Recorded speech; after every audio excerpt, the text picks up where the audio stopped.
Gonna kick. Live at Lake Chalet in Oakland. I got a harem with me today. Game 1 is in the books. LeBron James, Kevin Durant, Steph Curry, Rihanna, Savage. We get into all of it. Plus, Ghost, Amari Hardwick stops by, Ice Cube, and Andre Ward. Let's get it started right now. Welcome to Game 1 of the 2017 NBA Finals. I don't have much love for the Cleveland Cavaliers. Game 1 sets the tone for the rest of the series. All the way across, and Durant throws it down. Thompson finds James. They got Curry. Corner three. Big drives, layup. Oh, it's good. Durant, $5 million. Hits the three at the buzzer. You can't be giving up plays like this. Durant down the lane. Durant wide open for the slam. Can't give a great score like Durant, easy basket like that. Curry for three. Knocks down a long three. And it's back up to 18. Goes right at Durant. Can't finish. Curry, deep three. Pucks it in. Mama. There goes that man. The Golden State Warriors remain undefeated in the playoffs, now 13-0 as they easily take Game 1. We think we can play better. What's up, everybody? Welcome to Lake Chalet in Oakland, California. First day on the road for the NBA Finals. Thank you to all of you joining us at home. And, of course, to our First Take fan that traveled out here to be here with us, making it a lot of fun. And we know this crowd is hype after last night. These two can't hear anything I'm saying right now. Here with Marcellus Wiley, Max Kellerman, I'm Molly Karam. Guys, Warriors are pretty good, huh? Yeah. Listen, as LeBron said after the game, you just put Kevin Durant on a 73-win team.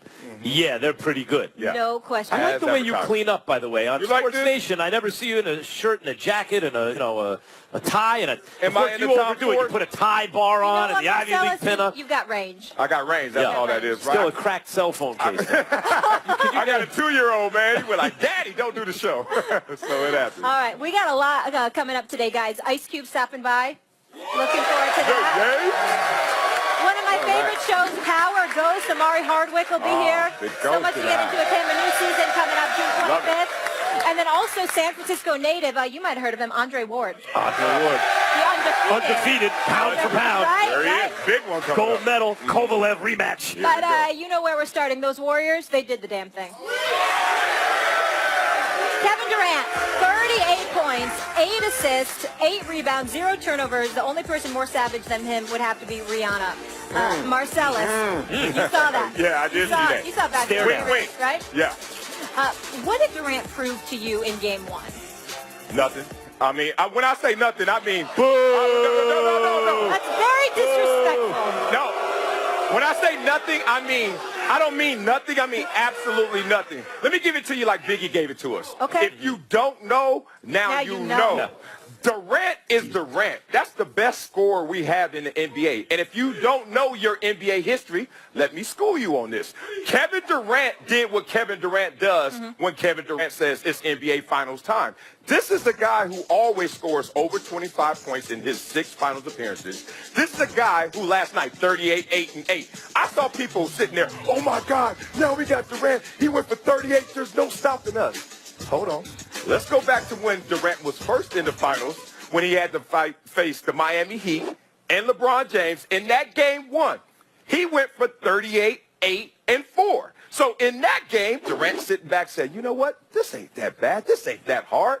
And then... Did they win by 72 points? Hold on. They won that game by 11 points. They won that game. And they're up on the Heatles. And then what had happened was Miami and LeBron said, here you go, and took them out in a gentleman's sweep. All I'm saying is this looks like something we've seen before from Kevin Durant, which is amazing, which is a great performance, but you're saying prove something?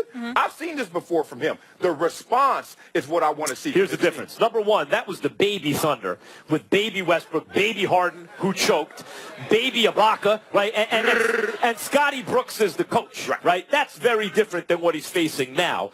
A team that's won a championship with this nucleus and a lot of the complementary pieces, a team that won 73 games last year and came within a shot of winning the whole thing again last year against the Cavs. It's a whole different ballgame. But beyond that, you know what the real difference was back then? LeBron was in his physical prime. Now, LeBron is still somehow at his peak because he is adjusted. He's physically no longer able to give the energy that he could give throughout the course of the season and the playoffs, partly because he's played in so many finals. Like every year he's playing extra games, partly because he's older, partly because no superstar has ever been the best player in the NBA this many minutes into his NBA career, and LeBron is doing it.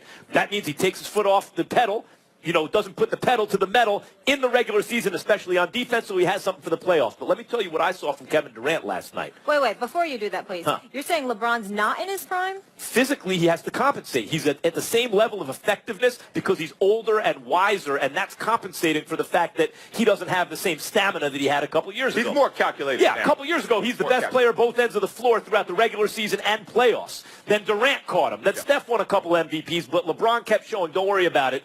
When the finals roll around, I'm still the best in the world when I need to be. But what I saw last night was when LeBron needed to be the best in the world, I saw him against a younger, fresher, more pep in his step player playing the same position as him, guarding each other.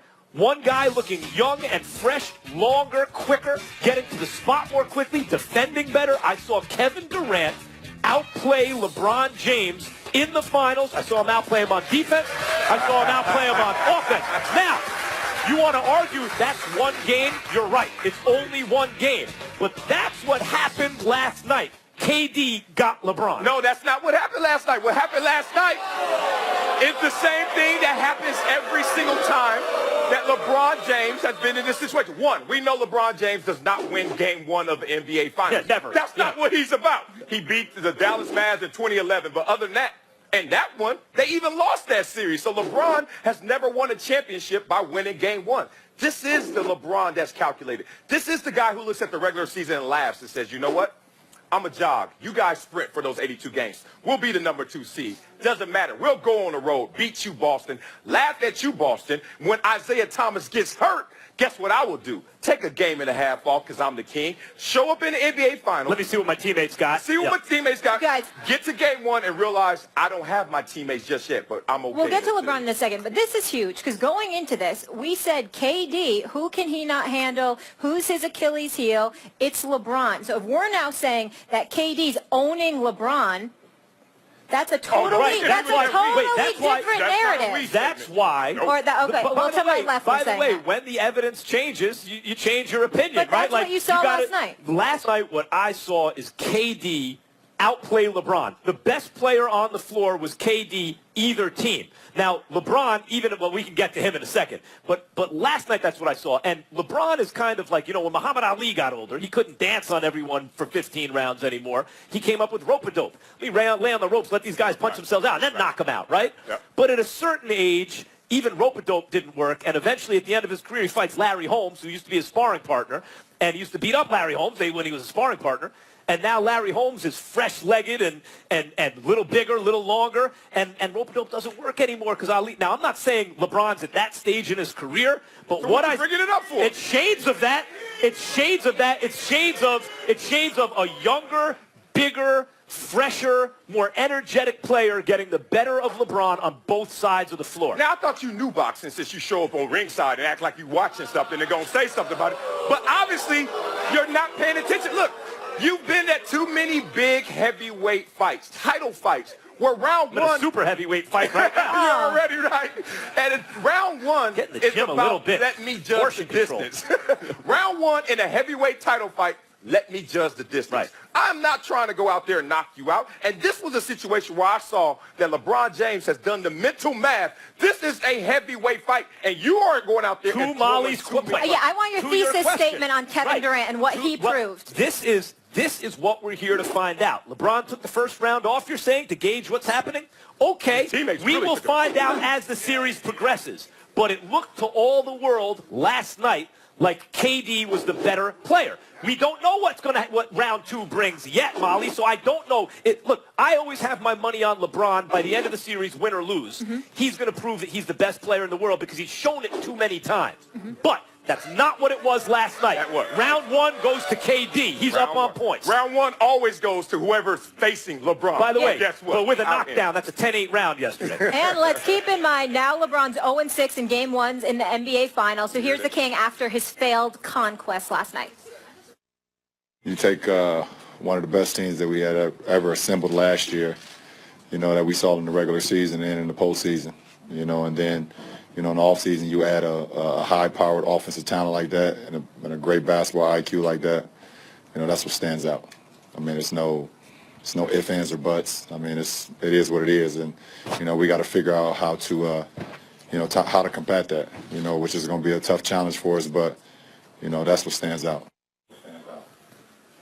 Max, Yep. I find the content of what he said and the timing very interesting. Would you call this LeBron make excuses? Yes. Now, let me say something. Of course Oakland thinks so. Let me say something. Man. What? LeBron is telling the truth. He's not lying to you. You ask him a question, he gives you an answer. I have a lot of admiration for the way he handles himself in these situations. In fact, off the top of this show, I said the same thing. 73-win team adds KD. You think that's going to be easy? It's hard. Oh, LeBron, what went wrong? Those dudes are beasts is what went wrong. You know, like, what do you want? Like, we got to figure out how to beat them. Right. So in that sense, he's telling the truth. And there's a difference between an excuse and an explanation.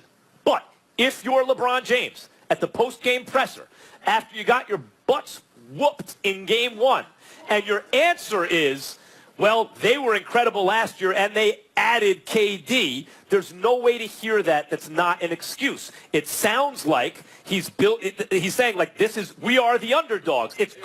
We have our work cut. Well, if you're the underdogs, you're acknowledging you're not supposed to win. And he there basically said what a lot of the experts think. The Cavs are not supposed to win. They're going to have to pull a rabbit out of their hat again, and a bigger rabbit out of a smaller hat, right? They're going to have to do it again to win. When I say that, it's okay. It's an explanation. Yeah. If someone else says it, but when LeBron says it, the leader of his team, after a game like that, there's no way to hear it that doesn't sound like an excuse. Oh, it's a way to hear it, and I got the answer for you right now. One, you have never engaged in mental warfare, because obviously the way that you just explained this for a challenge sounds like you're a sucker in those moments. LeBron is sitting there, and it's smart play. This is the best way to play it. LeBron is sitting there saying, one, I've been to 8 finals. In 6 of those finals, I've been the underdog. LeBron is sitting there saying, I've been to 8 finals, and I've lost game 1 every single time except 1. And LeBron is sitting there saying, I know what my teammates are thinking. Nobody on this team is mentally ready for this moment like I am. So let me just give them what they already are hearing and what they know. You are going against a Goliath. That team did add Kevin Durant. However, we saw this team get fat and full last year. We saw this team last year 3-1 up, and then all of a sudden said, just like in the tortoise versus the hare, let me take a nap in the middle of the race and wake up and see the tortoise pass me by. So LeBron is preaching to his teammates saying, I want you guys to realize you're going up the hill. I am preaching up here right now, ladies and gentlemen. He is preaching. LeBron is telling his teammates, don't worry. Don't worry. We know the mental makeup of that team. We've seen it before. Just last year, when they get fat and full, they'll slow down. I'm not questioning your expertise in fat and full. However, the full usually comes before the fat. Not being full so much. You should see his breakfast. My breakfast came out Leave red. this man alone. But don't skip when meals. the tortoise faces the hare and the starter's pistol goes off and it's aimed at the Cavs, the Cavs got shot last night. I mean, that's what happened. No. That was not like what you saw from the Warriors last night for the first time, really, that I've seen all season, is not just that Steph got going or KD got going. It's that they both got going. They stayed hot together. Yeah. Like Steph's crime partner is now not Clay, who's excellent, or Draymond, who's done the most with his ability that he possibly could. It's another superstar on the same level. Right. And they both stayed. The challenge is always how many touches, like, can they both, and they both stayed white hot, right? And LeBron saw that after the game and was like, well, that's a whole lot of. I have one question. So do you think LeBron's playing mind games here, trying to get them, feeling themselves, and then he's going to come back with the comeback, the adjustments in the next game? Or do you think he's trying to kind of set up those defeated type, that mentality, those excuses in case he can't get it done? Like he's feeling a little defeated, feeling the doubts creep in. All right, look, LeBron is smart. He's calculated in these moments as well. He went out there trying to play some great basketball. At the end of the first quarter, what was his stat line? 13, 8, and 6 or something crazy? And then what was the 13? The turnovers? The turnovers. I'm glad you said that. I'm glad you said that. I have facts. I'm glad you said that. And then the second quarter came. And the second quarter came, and he didn't have the teammates that he thought he had. He looked around and saw Tristan Thompson, J.R. Smith, Darren Williams, Kyle Korver not making a shot. J.R. Smith made the first shot, and that was it for those 4 guys, 1 of 14. So LeBron realizes, okay, these guys, they're not ready for tonight. And then you say, when the gun goes off, you got to remember who LeBron James is in this race. He's Usain Bolt. Usain Bolt. Is he the tortoise or the hare or Usain Bolt? Start slow. You got to give him a pass in the beginning of the race because that's not his part of the race. But LeBron James has always made up the difference, made up the gap. And because of him and the confidence that he gives his teammates, they start to come into the fold. Well, look, there's a flip side to that, though. And I've made this point about LeBron. He knows how to get a group of guys to optimize, right? Remember, we had on a radio show, Max and Marcellus in L.A., we had Meta on, Meta World Peace, came on after the Cavs lost in 6 to the Warriors, but LeBron put on one of the great, all-time great displays, exhibitions in terms of his individual talent, and also bringing a team of nobodies because he didn't have Kyrie, didn't have Kevin Love along with him, and you and I were very impressed. And Meta sat there and said, nope, I don't think so. It's basically his point was LeBron becomes a one-man show, and he's not actually empowering his teammates. That was Meta's point at the time. Which is false because we saw last year Kyrie Irving. However, you do have to start asking the question, as much as I've made the argument that LeBron James figures out how to optimize pieces around him, he did show up in Miami, and Dwayne Wade became some lesser version of himself. You can say it's because of injury and age, fine. Oh, yeah. Shows up in Cleveland, and the trajectory of Kyrie's career in terms of how he would be perceived by now, not quite there. Kevin Love, too. They both seem like when LeBron doesn't play, they still can't win. They were never able to win with, in Minnesota, Kevin Love or Kyrie in Cleveland. Well, Kevin Love didn't have a squad in Cleveland. Kyrie was a baby still. Right. But why is it they still haven't figured out how to do it without LeBron? And when LeBron's having a game where he turns the ball over a bunch of times, let's not forget, 26 points, 15 boards, 7 assists. That's basically Russell Westbrook. 8 turnovers, that's a Russell Westbrook game. Yeah. When LeBron's only Russell Westbrook, Kyrie and Kevin Love and these guys can't figure out how to win. So does that speak to his teammates? Because that's a lot of good teammates I just met. Or is there something about LeBron's presence that this was when Kobe was in his prime? Yeah. Though LeBron passes the ball, he's perceived differently. Is there something about the presence of an alpha player like LeBron that somehow diminishes his teammates? Because these guys, on nights where guys can't hit shots, look, being Russell Westbrook's not enough for them to even compete against Golden State. Well, we know that happens in every single locker room, especially when you got a guy to the magnitude of LeBron James. They become the oxygen. And then if you're around that guy, you rely on them to breathe in those clutch moments, especially on the road, game 1 against a Goliath like this team that added Kevin Durant to a 73-win team.